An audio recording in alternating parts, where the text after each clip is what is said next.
আজকে একটা অন্য বিষয় নিয়ে আলোচনা করব। রবীন্দ্র দর্শনে আধ্যাত্মিক মানবতাবাদ। রবীন্দ্রনাথ ঠাকুরের সমগ্র সাহিত্য, দর্শন ও জীবন চিন্তার কেন্দ্রবিন্দুতে রয়েছেন মানুষ। তবে তার মানবতাবাদ শুধুমাত্র সামাজিক বা রাজনৈতিক মানবতাবাদ নয়, তা গভীরভাবে আধ্যাত্মিক। তিনি বিশ্বাস করতেন মানুষের মধ্যেই বিরাজ করে বিশ্ব মানবের চেতনা, মানুষের মধ্যেই লুকিয়ে আছে অসীমের স্পর্শ। তাই তার কাছে মানুষকে ভালোবাসা মানেই ঈশ্বরকে ভালোবাসা। রবীন্দ্রনাথ লিখেছেন, মানুষের মাঝে আমি বাঁচিবারে চাই।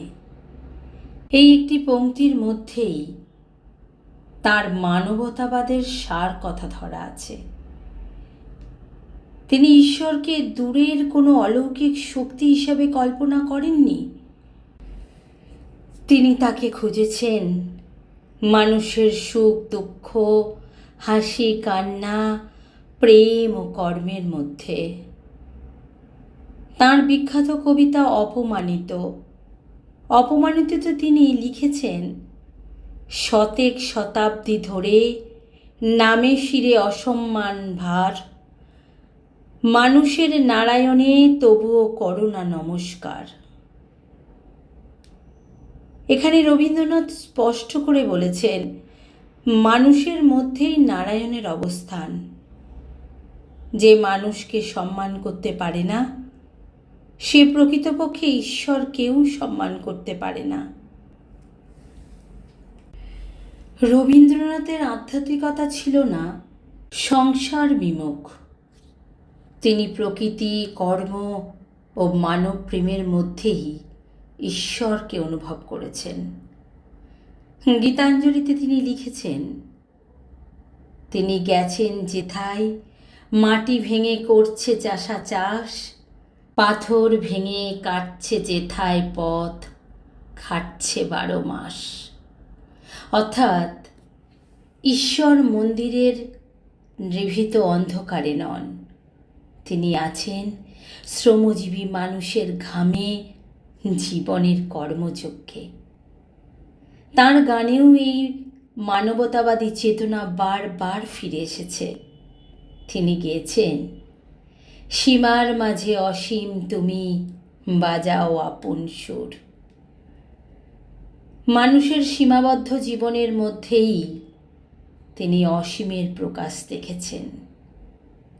আবার অন্যত্র বলেছেন, আছে দুঃখ, আছে মৃত্যু, বিরহ দহন লাগে, তবুও শান্তি, তবু আনন্দ, তবু অনন্ত জাগে। এই উপলব্ধি মানুষকে জীবনের প্রতি আস্থা রাখতে শেখায়। দুঃখ ও সংকটের মধ্যেও তিনি মানুষের অন্তর্নিহিত মহত্ব ও চিরন্তন সম্ভাবনার কথা স্মরণ করিয়ে দেন। রবীন্দ্রনাথ জাতি, ধর্ম, বর্ণ ও দেশের সংকীর্ণ গণ্ডিকে অতিক্রম করে বিশ্ব মানবতার স্বপ্ন দেখেছিলেন। তার প্রার্থনা ছিল, চিত্ত যেথা ভয় শূন্য, উচ্চ যেথা শির। এ শুধু ব্যক্তি স্বাধীনতার আহ্বান নয়, এটি এমন এক মানব সমাজের স্বপ্ন যেখানে মানুষ মানুষের মর্যাদা রক্ষা করবে এবং মুক্ত চিন্তার অধিকার লাভ করবে। আজ যখন পৃথিবীর নানা বিভাজন, সংঘাত ও অসহিষ্ণুতার মধ্যে দিয়ে যাচ্ছে, তখন রবীন্দ্রনাথের আধ্যাত্মিক মানবতাবাদ আমাদের নতুন করে পথ দেখায়। তার দর্শন আমাদের শেখায়, মানুষকে ভালোবাসার মধ্যেই ঈশ্বরকে পাওয়া যায়, মানব সেবার মধ্যেই ধর্মের সার্থকতা, আর বিশ্ব মানবতার মধ্যেই মানুষের চূড়ান্ত পরিচয়। তাই রবীন্দ্রনাথের ভাষায় বলা যায় মানুষের হৃদয়ের মধ্যেই রয়েছে সেই চিরন্তন আলোর উৎস, যা সকল বিভেদকে অতিক্রম করে আমাদের এক বৃহত্তর মানব সমাজের দিকে আহ্বান জানায়।